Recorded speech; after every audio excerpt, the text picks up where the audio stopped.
Parfait. Bon, ben, bonjour, j'espère que vous êtes en forme. Vous êtes content d'être en dedans avec une journée plus ou moins belle. Ma présentation, ça va être bien simple. Je vais commencer par me présenter. Par la suite, je vais vous présenter les différents types de sniffing. Puis, par la suite, je vais vous démontrer les outils qui existent pour faire du forensic ou pour pouvoir écouter le réseau. Puis je vais finir par démontrer quelques petits use cases. On va commencer. Moi, je suis qui? Moi, je m'appelle Cédric Chaput. En gros, j'ai fait un DEC à Sherbrooke en gestion de réseau. Par la suite, je suis venu faire une passerelle DEC-BAC à l'Université Laval ici en informatique. Puis par la suite, je suis rentré chez CGI comme migrateur de boîte de courriel. Puis 8 mois plus tard, ben, je suis devenu analyste en sécurité chez SSQ. Puis là, ça fait à peu près 2 ans que je suis chez SSQ comme analyste. Puis durant mon université, moi, j'ai joint l'équipe du Hackfest. Fait que ça fait peut-être c'est la 5e année que je vais être dans l'organisation du Hackfest cette année. Je sais pas comment on m'a dit ça. Sinon, ben, j'aime bien ça, faire des petites présentations puis échanger avec les gens. Fait que le network forensic, c'est quoi exactement? J'ai trouvé une description vraiment qui venait me chercher, je trouvais ça cool. Vraiment, le network forensic, c'est l'idée d'être capable de résoudre des problèmes à partir des captures d'un réseau. C'est tout simplement ça, le network forensic. Fait que ça peut s'appliquer à différents cas de problèmes. C'est plus comme admin réseau ou vraiment d'un enquêteur en sécurité informatique qui peut justement ressortir d'une capture réseau les informations qui peuvent démontrer un crime ou autre action des actions malveillantes, c'est ça que je cherche. Je vais dire en anglais. Fait que, ça, c'est différents types de moyens de sniffer un réseau. La première, c'est en installant un petit appareil, un TAP, que tu mets entre l'ordinateur que tu veux sniffer et sa destination. Fait que ça, c'est, en gros, ça, c'en est une. C'est une network tap. Tu n'as pas besoin d'électricité, rien. Tu installes ça entre sur le câble réseau. Ça te sort un miroir du trafic réseau. Avec ça, tu mets ton ordi au bout et tu sniffes le trafic. Sinon, il y a le port span qui existe, c'est au niveau des équipements réseau. Tout ce qui est des switches, tu peux faire un port mirroring. En gros, tu branches encore ton portable. Tu dis, bon, ben, envoie-moi tout le trafic d'un port ou d'un VLAN vers ce port-là. En gros, mettons le VLAN 1, c'est le VLAN des ordinateurs. Bon, ben, envoie-moi tout le trafic de ça vers le port, mettons, 48 de la switch. Fait que tu branches ton portable, puis tu commences à recorder. Puis t'attends. Sinon, il y a le wireless aussi, qui prend juste une carte wireless, puis tu sniffes l'air. Le seul problème, c'est que tu sois proche de la personne. Mais ça, absolument, c'est quand même difficile.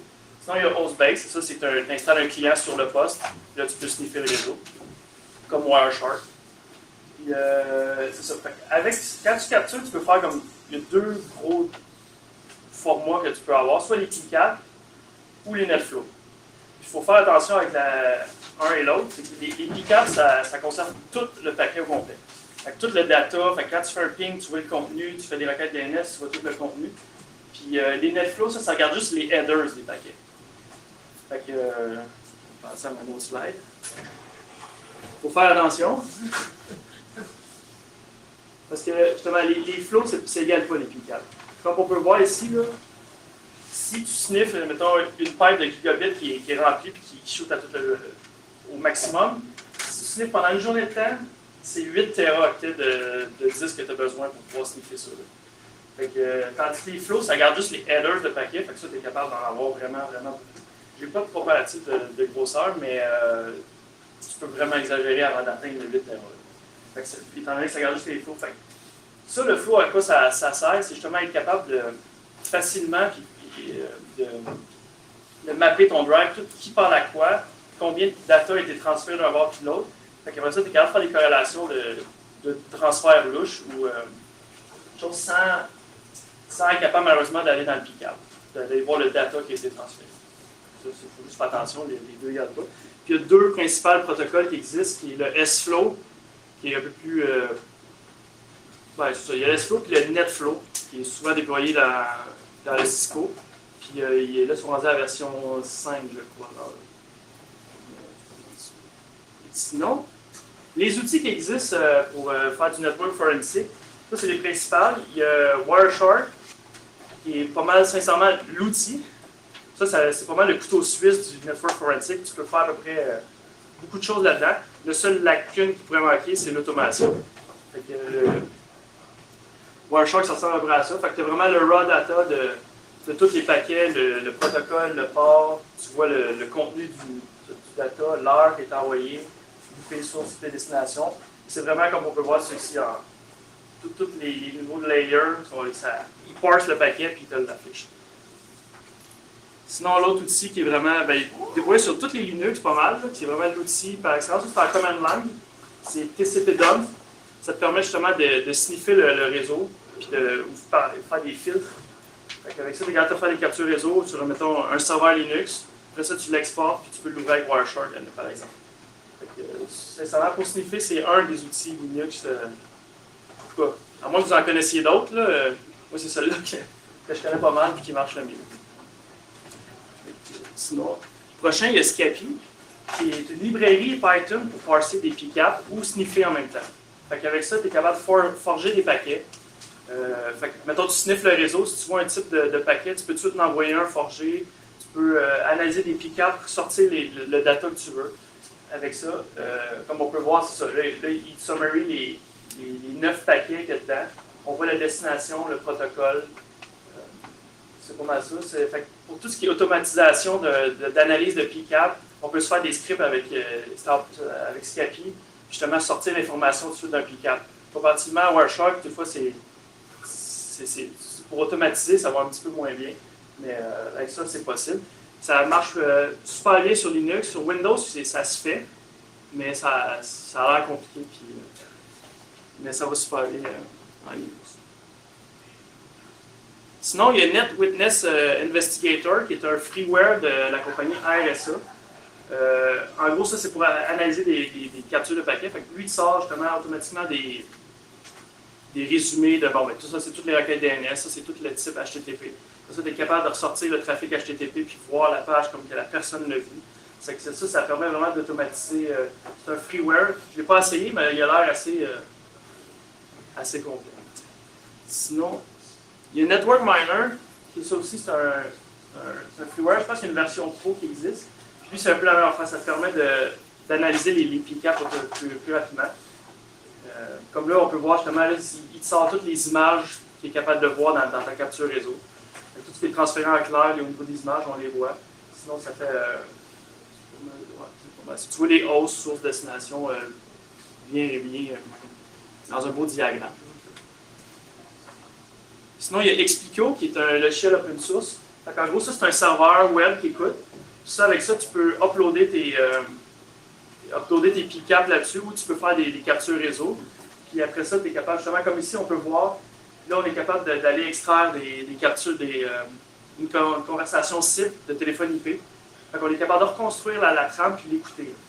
Si vous êtes capable de sniffer une conversation cible de téléphonique qui n'est pas encryptée, on est capable d'aller l'écouter après ça. Avec Explico. Sinon, il y a d'autres fonctions. On est capable d'aller extraire les DNS, aller voir le contenu HTTP aussi. Ça, c'est open source. On peut voir le code et comment ça marche, puis probablement ajouter du code si on est modifié. Sinon, pour ceux qui aiment bien Microsoft, il y a Microsoft Message Analyzer.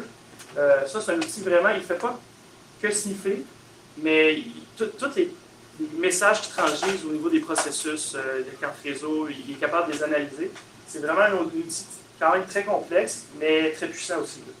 Avec ça, tu es capable de sniffer le réseau, tu es capable même de savoir quel process envoie quel type de paquet. Mettons, tu as un process malveillant, louche, tu es capable de l'isoler et de dire, c'est quoi qui envoie comme type de paquet? Avec ça, avec tout ça, tu es capable de faire ça sur Microsoft. Ça prend de .NET 4 pour rouler. Sinon, moi, je ne le savais pas, mais je l'ai essayé et ça ne marche pas bien. Il y a NetSH en ligne de commande.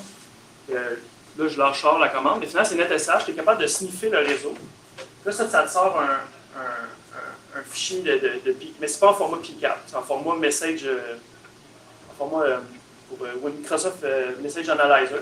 Donc, en gros, quand tu as un serveur web et que tu ne veux pas installer plein de choses dessus, tu fais netSH, tu sniffes le réseau, tu prends ton fichier, tu l'amènes sur ton poste, puis avec Microsoft Message Analyzer, tu es capable d'ouvrir la capture, qui est comme finalement l'équivalent TCP-DOM en Linux, mais pour Windows. Puis c'était à partir de Windows 7 puis 2008 R2, il est par défaut installé. Fait que 2012, il doit être là aussi. Puis quand tu as fini, tu fais un netSH trace, là, que ça arrête la capture réseau.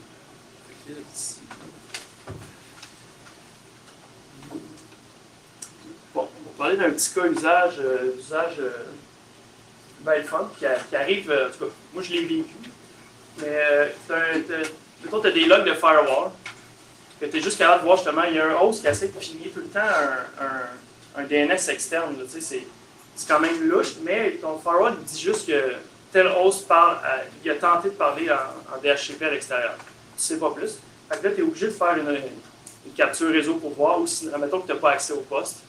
Tu es capable de faire une capture réseau, aller voir après ça dans Wireshark ou comme Scapy. Ça, c'est un exemple de Scapy. Je vais le rouler, je vais vous montrer ce que ça fait. C'est carrément, ça va parser le PCAP, ça va t'extraire. Bon, voici le DNS qui a répondu telle requête à tel host. Fait que, vous voyez comment c'est pas long, c'est 8 lignes de code, puis tu es capable de sortir un bon output. Sinon, autre exemple, mettons dans ta console NetFlow, tu vois, Calvaire, ce host-là, il a transféré pour 1 gig de DNS, c'est pas normal. Là. Fait que, on peut aller investiguer un peu plus en allant chercher le data qu'on tient pour savoir c'est essaie de parler avec un CC ou c'est juste un plugin, une toolbar, Ask Toolbar qui est mal configurée et qui parle en fou. Là, avec ça, on est capable de le montrer. Je vais vous montrer le petit script Scapy. C'est vraiment pas long à rouler en plus. J'ai préparé ma petite. Donc là, c'est en ligne de commande.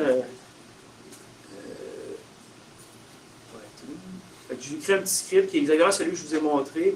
Read DNS. Fait que lui, là-dedans, il va aller lire le PCAP DNS.pcap. Fait que ici, on voit, bon, ben, il y a le DNS de Google. Ouais, c'est ici. Hein? Je vais vous arranger ça. Bon. Fait que c'est ça. Fait qu'on voit, bon, ben, tu as le DNS de Google qui a répondu au 192.168.69.40. Il a répondu à la demande de DNS pour google.ca. Sinon, là, ici, on peut voir comme il allait sur Facebook. Ouf, là, il est allé sur Facebook. Là, une petite coquine. Fait que, on est vraiment capable de voir les choses, les entrées DNS rapidement. Fait que, si dans le cadre de ton travail, tu as analysé des PCAP souvent, je te dis Scapy est un excellent outil pour automatiser tout ça. Tu peux parser du HTTP, finalement, du FTP, tu es capable d'extraire les transferts de fichiers, les mots de passe automatiquement.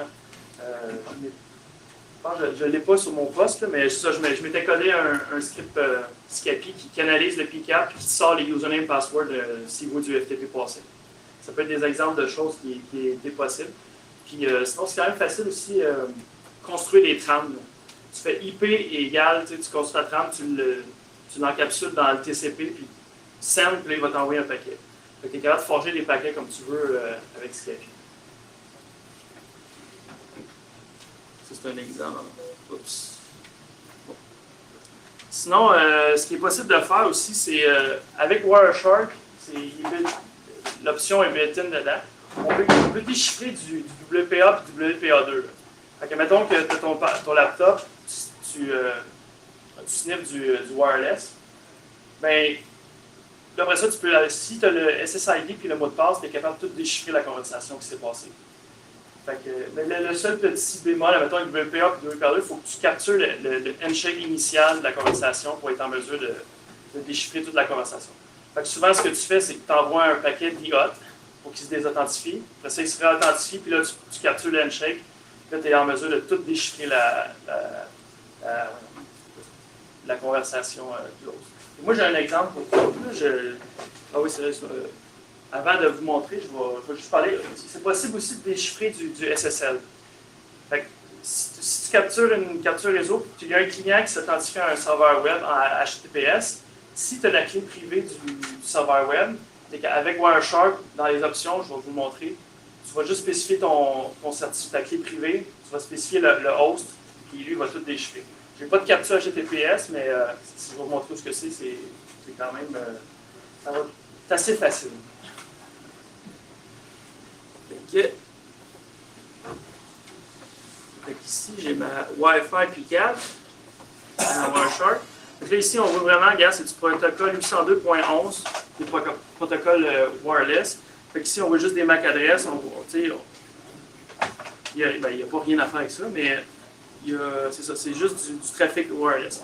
Fait que ici, on va dans éditer préférences. Dans les protocoles, ici, on a toutes les configurations des protocoles. Là, pour le wireless, c'est IEE 802.11. Après ça, on peut aller dans éditer. Là, on peut spécifier les clés, les SSID avec mot de passe. En faisant à nouveau, bon, ça déchiffre au-dessus du web, mais du web, ça n'existe plus, ça. J'espère. Ici, on peut spécifier le password. Finalement, c'est justement le password en texte. Mais sinon, on peut tout faire le PSK, qui est la pre-share key, qui est comme une string hexadécimale. Puis là, je ne la sais pas. C'est plus facile avec le password. Donc, mettons, je sais que hier, je me suis fait un routeur, j'ai mis un SSID qui s'appelle HACK, puis le mot de passe, c'est IHAC123. Fait que là, j'ai pris une capture de ça. Fait que là, j'ai écrit IHAC123 avec le password, 2 points avec le SSID. Là, je valide. Valider. On voit que, automatiquement, c'est le dieu des démos qui veut pas. Ah, ok, bon. Donc, on check le DNS. Bon, ça. Donc, ici, on a déchiffré. Bon, tu vois qu'il y a 192, 168, vous voyez bien. 1.115 qui parle à sa default gateway, qui envoie des requêtes DNS. Comme je vous disais, c'est ça, dans Wireshark, on peut voir les requêtes DNS, mais c'est quand même, bon, la query, c'est quoi? On va demander un R-record de ce qui est du IPv6 pour connectivitycheck.android.com. Comme vous pouvez voir, je l'ai fait avec mon cellulaire. Fait que, ici, on peut voir les requêtes DNS, le HTTP. Ici, on peut voir le contenu. Fait que là, ici, on peut voir, bon, regarde, on voit les get HTTP qu'il a fait. Fait que sans même avoir aucune interaction avec le client, tu ne peux pas vraiment savoir que tu te fais sniffer. C'est vraiment passif. Là, tu pars ton ordinateur, tu n'injectes rien. Sauf s'il faut que tu envoies des paquets de DHOT, ça peut être détecté. Mais à part ça, fait que, des fois, même les access points avec un password dans les petits cafés, c'est un exemple de choses qui est possible de faire. Mais faites pas ça. Sinon, je vais vous montrer le SSL. J'en ai pas, mais je vais juste montrer l'option parce que c'est pas vraiment compliqué. Dans le protocole, toujours, on peut aller dans SSL. Là, ici, on peut aller chercher nos clés. Donc là, ici, on fait une nouvelle. On dit l'adresse IP, le port que le SSL roule, le protocole. Puis après ça, on va chercher la clé. Parce que ça peut déchiffrer aussi du RDP. Puis là, tout ce qu'utilise le SSL, du POP3, du IMAP-S. Ça, c'est possible. Puis là, le password, il y a un password sur la clé privée de la clé privée. On setterait ça, puis automatiquement, Wireshark déchiffrerait toute la conversation.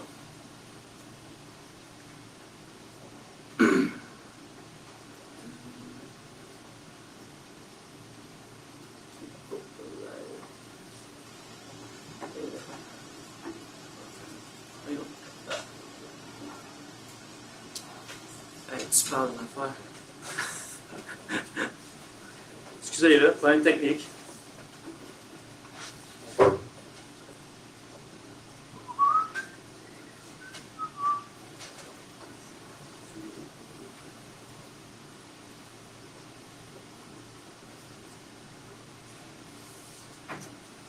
Si vous avez des questions, gênez-vous pas. Là.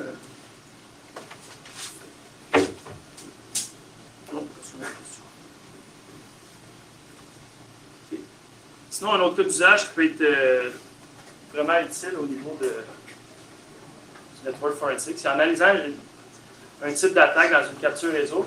Après ça, tu es capable justement de te reconstruire des règles d'IDS. Je ne sais pas s'il y en a qui connaissent Snort. On est levé. Je n'ai pas entendu parler. Ah, peut-être pas. C'est ça. C'est la version open source de. Comment ça s'appelle? SourceFire, exactement, merci. Et la version open source de SourceFire. Puis ça sert d'IDS, IPS, selon comment il est configuré. Puis avec ça, Snort, on peut configurer nos propres règles.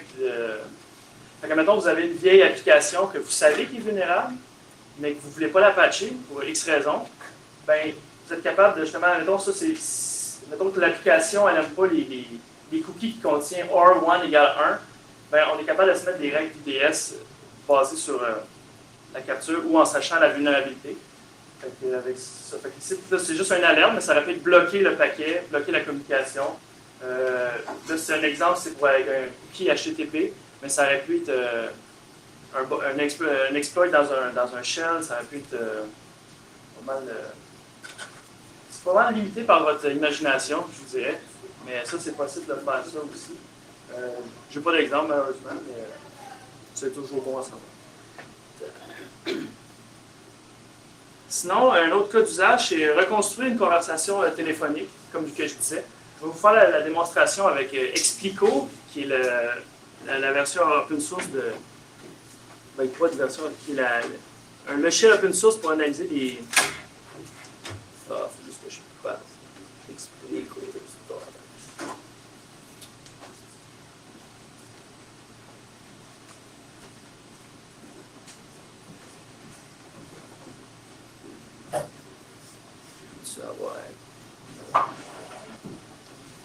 Fait que ça, c'est un service qui écoute localement sur ma machine.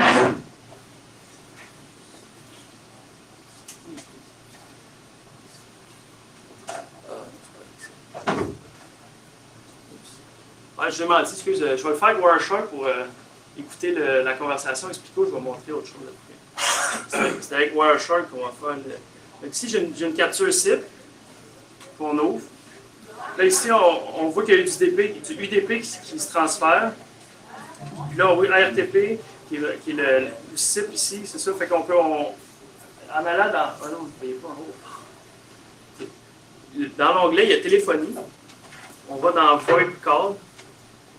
Puis ici, lui, il va analyser le paquet, puis il va sortir toutes les conversations téléphoniques qu'il a vues. Fait que c'est. Après ça, on peut sélectionner la conversation qu'on veut. On fait Player. On fait decode, lui il va aller tout décoder le site puis le reconstruire. Par la suite, on peut dire bon, ben, j'ai écouté celle-là puis celle-là. Fait que, parce que le site c'est un bar, fait que tu peux écouter seulement une personne qui parle ou l'autre personne ou les deux en même temps. Et après ça, on peut faire lire. Ça sonne.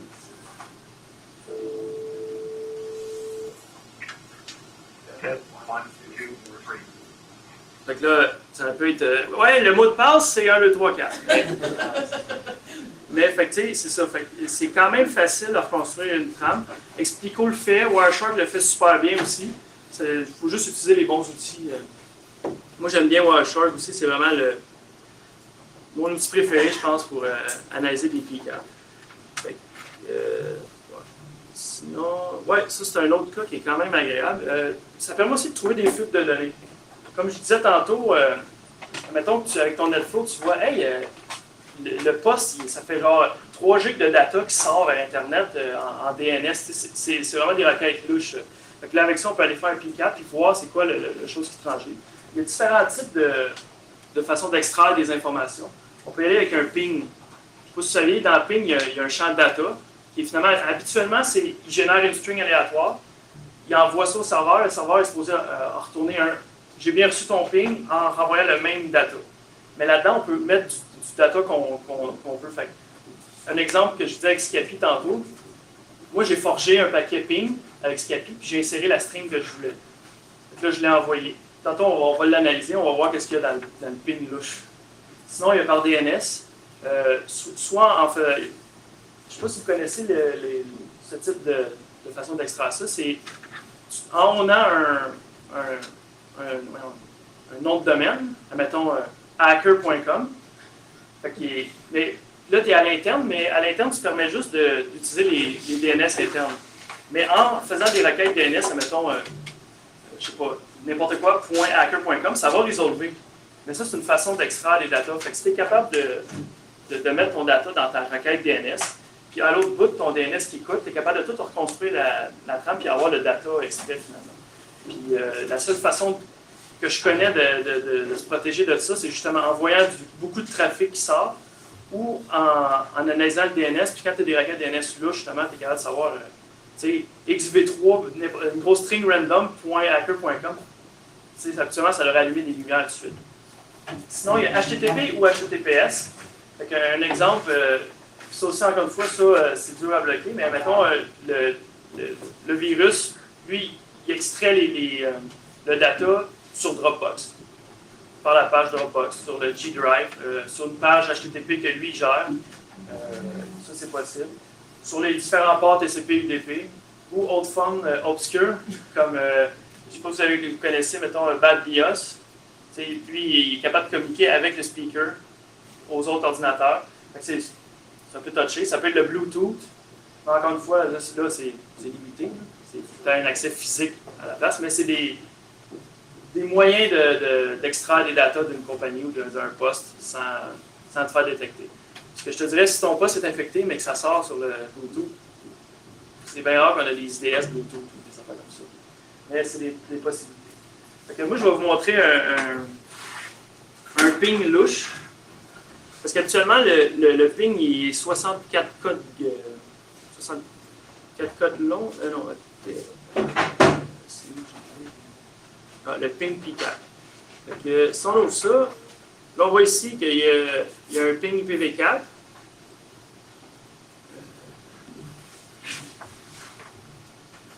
Voilà ça.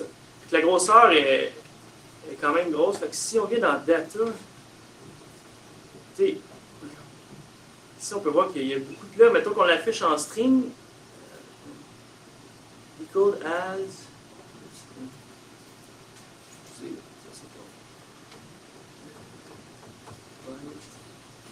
Printable text only, fait qu'on le copie. On va le mettre dans un gedit. Qu'est-ce qu'il y a là-dedans?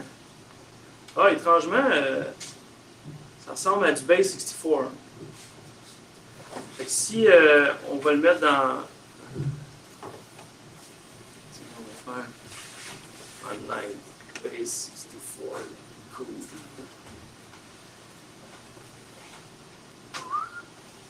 On met là, notre base 64. Ah ben, Colin, c'est un ETC password. Fait que vous voyez que c'est ça, ça permet de voir ça. Puis justement, une façon de détecter ce type de ping-là, c'est vraiment la longueur du ping qui est vraiment plus grande que normalement. C'est sûr qu'avec la commande ping, on peut dire envoie un plus gros ping pour tester la latence puis tester le transfert. Mais vous voyez, avec un ping, on peut extraire ce qu'on veut finalement. Du moment que les pings sortent de l'entreprise, on pourrait extraire ça. Je ne suis pas full expert en comment se protéger de ça, mais c'est un type de façon qui peut être utilisée.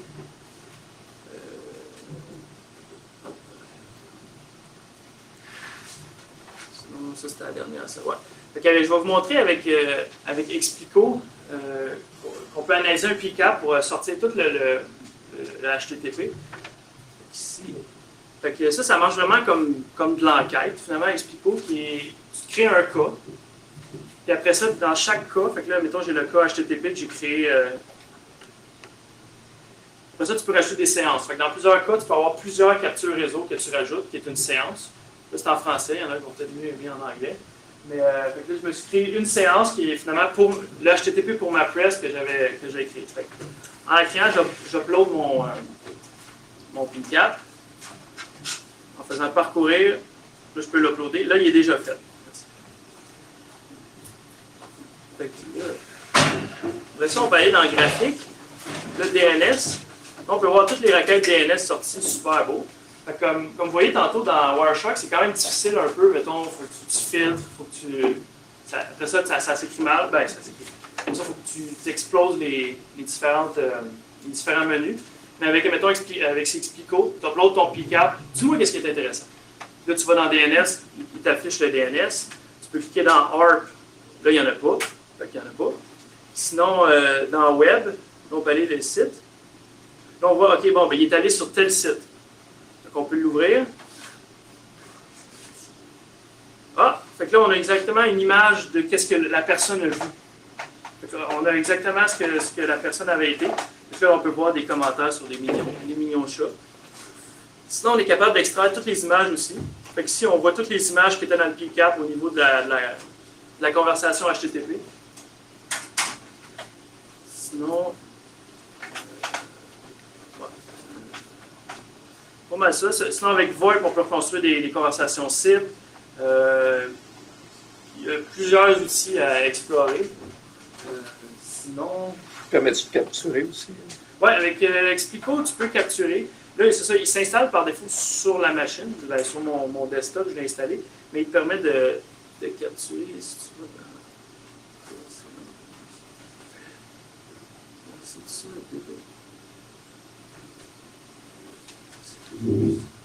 ouais, là, tu peux filtrer par hausse. Je ne m'avancerai pas. Sinon, juste un Wireshark, tu peux sniffer facilement, ou un TCP dump. Mais ça, c'est vraiment plus niveau serveur qu'analyse de PCAP. C'est vraiment ça sa force. Puis comme on peut voir, ça, c'est un dashboard de ce que contient le PCAP. C'est pas mal ça. Fait que, sinon, pour venir un petit peu... Ouais, c'était pas mal. Fait que c'était un tour assez rapide de ce qui est possible de faire en forensic. Si vous avez des questions, gênez-vous pas. Mais sinon, c'est pas mal ça pour ma presse pour l'instant. J'ai roulé un esti. Bon, on avait du retard, fait que. Tu as rattrapé ça. J'ai rattrapé ça assez vite. Fait que si. Ouais. Je sais pas à quel point tu es expert là-dedans ou tu es à l'aise avec ça, mais y a-t-il moyen de scripter ou de dire dans le fond, décode-moi, ces affaires-là, sors-moi les DNS, donc aussi dans notre fichier texte avec un. Ben, je te dirais que ça, je ne suis pas un expert Explico. J'ai joué un petit peu avec. J'ai vu que c'est bien, mettons, comme pour extraire les DNS, mais je dirais que Scapi. Scapi, tu mets en argument un PCAP et lui, il va te le sortir en format que tu veux. C'est sûr que dépendamment de ton. Il y avait les images, il y avait des trucs un peu plus évolués. Ouais. Ben, je veux dire, avec Scapi, c'est sûr que c'est toi qui fasses ou des tutoriels, c'est un peu plus dur à extraire ça. Mais mettons, pour les DNS, ça se fait quand rien. Source, destination, type de protocole, ça se fait quand rien. Dans Explico, on le voit, mais de là à dire extrémoler tout de suite dans un. Je ne sais pas de truc. Mais pour c'est ça. Okay. Moi, je dirais, mettons, Scapi, c'est pour vraiment les hackers underground, comme ça, scripté. Après ça, tu as Wireshark, qui est vraiment le couteau suisse, que je vous conseille tout. Ça fait beaucoup plus de choses que ce que je vous ai montré. Mais c'est mon outil préféré. Sinon, ben, ça, tu as des Explico Network, comment il s'appelle? Witness. Ouais, celui-là, qui est un outil souvent plus graphique. Tu uploads ton PCAP, puis lui, il te l'analyse, puis il te dit exactement en beau dashboard, facile. Mais c'est ça, c'est plus difficile de scripter. Comme Explico, je suis pas sûr que c'est faisable. Mais,